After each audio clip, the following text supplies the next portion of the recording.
Let's talk tactics because the semi-final of the 2026 FIFA World Cup is upon us, and today France is coming up against Spain. Blockbuster game by all standards. You do remember what happened a few years ago when the two sides played in the semi-final of the Euros. It was crazy stuff, right? And Lamine Yamal demonstrated what he was made up of on that day, but this looks like it's going to be a different fixture altogether because the dynamics of this World Cup and how the teams have played and how they have organized themselves up until this point is something that's very peculiar that we need to look at. So today we're going to be discussing the tactics for France and also for Spain, and how both teams could outdo or attempt to outdo one another in today's blockbuster semi-final. So stay tuned with me. We're going to look into that shortly. If you look at the Spanish national team, right, I'm anticipating that they're going to start with Unai Simon in goal today. He's been their safe and regular number one, so we'd expect him to be there. Pedro Porro at right back, Paul Kubasi at central defense, together with Aymeric Laporte. Then we also have Marco Correa at the left back.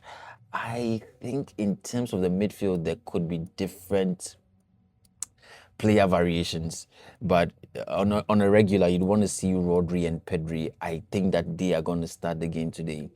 Then up front, or the front three, we would have Alexis Baena, Daniel Olmo, and Lamine Yamal all playing right behind Mikel Oyarzabal.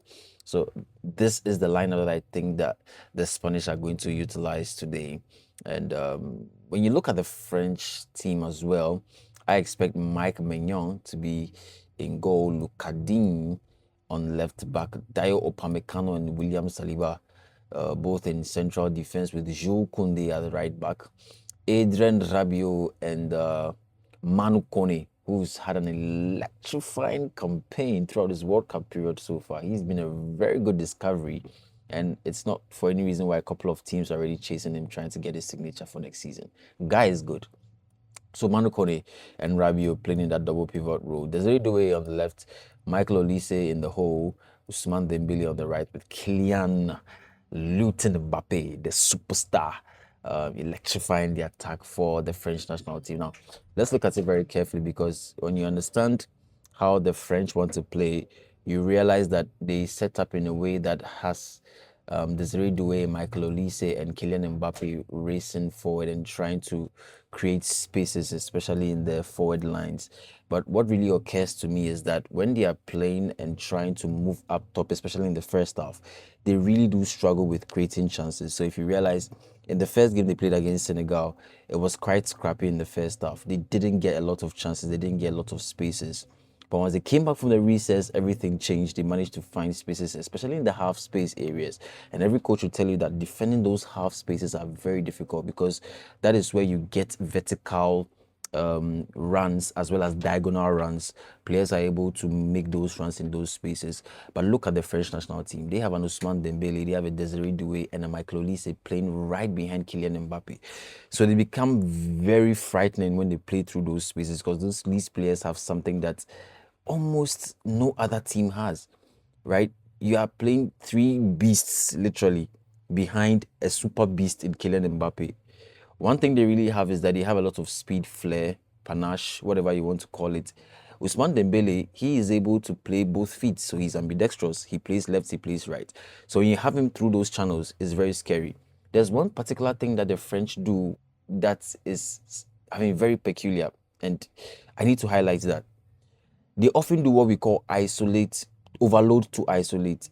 So when they have the ball and they are playing in an area where Desiree Doué has the ball, you see Lucadinha progress up front. You know, he's more or less keeping the width, as well as Jules Koundé. Then Manu Kone and Adrien Rabiot playing in the midfield. They offer quite a number of options for the team in the midfield. Dayo Upamecano and William Saliba, there are times where you realize that they also push up top really, really high when the French are in possession of the ball. So it's more or less as though they cross the halfway line in a way that gives the French more men forward. So if Desiree Doué has the ball here and manages to play 1-2 key passes between himself and Dayo Upamecano and Adrien Rabiot, they create a certain triangle in this area. Now, this triangle in one way or the other attempts to overload this area. So you would get a Rodri, you would get a Pedri trying to also maintain some defensive solidity in this area. Most of the time you see Rodri even try to fall back to form a 5-man back line for the Spanish. So he plays in between these two off the ball. So when they create that overload, the French team create that overload in this area, what happens is that you would often get an Ousmane Dembele who is sometimes isolated in this area, and that is what the overload to isolate means. Now, all they need to do is quickly shuffle the ball from the left-hand space to the right-hand space, and that is where Ousmane Dembele becomes very lethal. And most of these things happen in the second half. So if you saw that hat-trick he scored for France against Norway, 2 of those goals were from very similar circumstances where they isolated the left-hand space, then quickly shuffled the ball to the right-hand space and then got that chance, and then Ousmane Dembele used his left foot, and then he got that goal in the right bottom corner of the goalkeeper. So that's one typical way that the French use. But you see, they're coming up against a Spanish team that can be very troublesome in terms of defense. So when you see Marc Cucurella, of course, you're going to see that defensive battle between Marc Cucurella and Ousmane Dembele, where he's not going to give him so much space to be able to operate. So even though they're going to try and shuffle the play from the left to the right, Marc Cucurella is going to be very careful about the movement of Ousmane Dembele to track him down as much as possible. So this is why I think it's going to happen. When the French have the ball and they try and progress into the half of the opponent, most of the time they'll want to have maybe Emmanuel Kone, who he does a lot of off-the-ball movement as well. But if he is able to quickly move the ball in between the spaces to Desiree Doué or Michael Olise, then what happens is that the middle channels here through which Pedri and Dani Olmo may be occupying may be the channels through which the French are able to utilize to break down the Spanish and get them to commit more fouls or make more mistakes. Of course, one other thing that the French also do is that you get a Michael Olise who would often leave the channels, drop into the half spaces, the center line area, try and get the ball, and then he would now use his flair to feed the ball into these spaces and get the forward runners to be as quick as possible to rush into space, get into the box, and try and score. I think one other thing that may happen today is that Ousmane Dembele, Desiree Doué would try to utilize some crosses to get the ball into the box to Kylian Mbappe. But that would be dependent on how Marc Cucurella and Pedro Porro also defend. If they try to do a man-marking system in today's game, then that could be very difficult. Then what I said earlier would be more applicable, where Michael Olise would try and fall back, pick the ball up, and try and dribble his way through the Spanish mid-block and try and get into space to find maybe Desiree Doué or Kylian Mbappe to finish off. But of course, one other thing that we must take note of is that when the Spanish recycle possession or there's a break in play and there's a counter-attack, then it means that one of two things could happen. You may get a Dani Olmo who may be forced to release the ball to Lamine Yamal and make sideways runs or vertical runs through the channels. And one thing that the French also do that is very interesting is that the two centre-backs in Dayo Upamecano and William Saliba, they would often force the wingers to run into the touchline area. So most of the time when they lose the ball, they know very well that because they've isolated their spaces in defense and they have to track back, they would want to force whoever has the ball, whether it's Lamine Yamal or Dani Olmo, they want to force them into the touchline, making them run towards the byline rather than through the channel this way. Because when they run through the channel, then what happens is that they create more spaces for more attackers to try and fill in those spaces. So for example, if Dayo Upamecano and William Saliba have to run vertically back into their shape, Then what happens is that Mikel Oyarzabal and players like Dani Olmo, Lamine Yamal, Alex Baena, or even Pedri have more spaces to run in between the channels and then request for the ball from whoever has it. And then they're able to get into the box, and perhaps that could end up in a shot on target and perhaps a goal. But they would rather force you to run towards the touchline.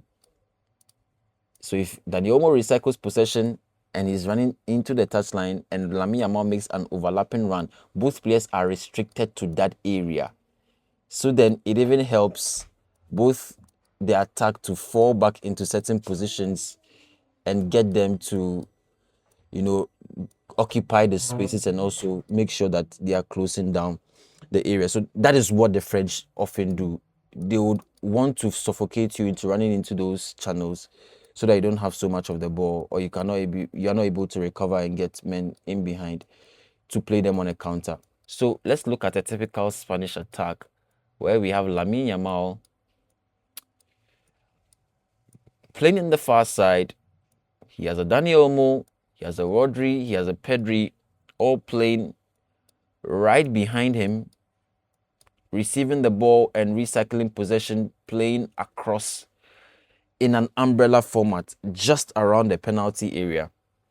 And that happens when they are not able to play through the defense of the French. And sometimes it looks like this. So you get Dayo Upamecano, William Saliba defending really deep, Jules Koundé as well as Lucadina defending really deep, with Lamine Yamal having the ball at the left-hand space. Okay. Then we have Michael Olise, Desiree Doué, Ousmane Dembele, Kylian Mbappe, all defending deep in their yard, also trying to make some tracking runs here and there. Then what you see is that you see Dani Olmo, Pedri, and Rodri receiving and shuffling the ball among themselves. So in a space where Lucadinha and Desiree Doué track Lamine Yamal down, Lamine Yamal will have to find Dani Olmo. The ball will move from Dani Olmo to Rodri, to Pedri, to Alex Baena, and so on and so forth. There are times where even Marc Cucurella is pushed up front with Alex Baena tucking in a bit to create some more options in the box. So the ball keeps on moving from right to left in a sideways manner. The only way most of these attacks can be played through and can be, played vertical and very quickly so that the Spanish can create more chances in the box of the French is that you would have to get Rodri to do some line-breaking passes into the box for Mikel Oyarzabal. If that doesn't happen, then it means that Marc Cucurella would have to be as quick as possible to get the crosses into the box and into the half spaces so that players like Alex Baena can rush onto it. Dani Olmo can also play in those areas as well as Mikel Oyarzabal. So they can overload the box and wait for crosses from the wide areas, either from Lamine Yamal or Marc Cucurella. Because I know for sure that Lamine Yamal is going to struggle to dribble today. So that will be his biggest headache, dribbling and getting across into the box. If, for all you know, it could even be a triangle kind of format that they release on him. So Desiree Doué, Lucadinha, and also Adrien Rabiot, all on Lamine Yamal when he has the ball. But one advantage of this is that when you have about 3 players on one, then it creates spaces for other players to also attack into the box as well. So you get the Pau Kubasi and the Aymeric Laporte, who often want to come into the midfield area to also contribute into the attack, as well as the Pedro Porro, who would also serve as a buffer so that when there's a counter-attack, he quickly runs back into space to prevent the attack of the French from being lethal. So that is what it is. This could potentially be the way the Spanish try and attack the French tonight. But tell me what your expectation of the game is, or what you think could happen in today's game, because look, it's going to be a very, very tight encounter. It's difficult to point who ends up victorious. I really think the French have a better chance of winning, because when I compare the two sides and their run they've had through the tournament so far, the French have been growing from strength to strength as the games come by. And I look at the attack and how lethal they've become. And I also try and examine how Didier Deschamps has built this team, making the semi-final 3 times consecutively, making the finals twice in the previous editions, in the 2 previous editions. it just tells me that he's been able to drill the team so well.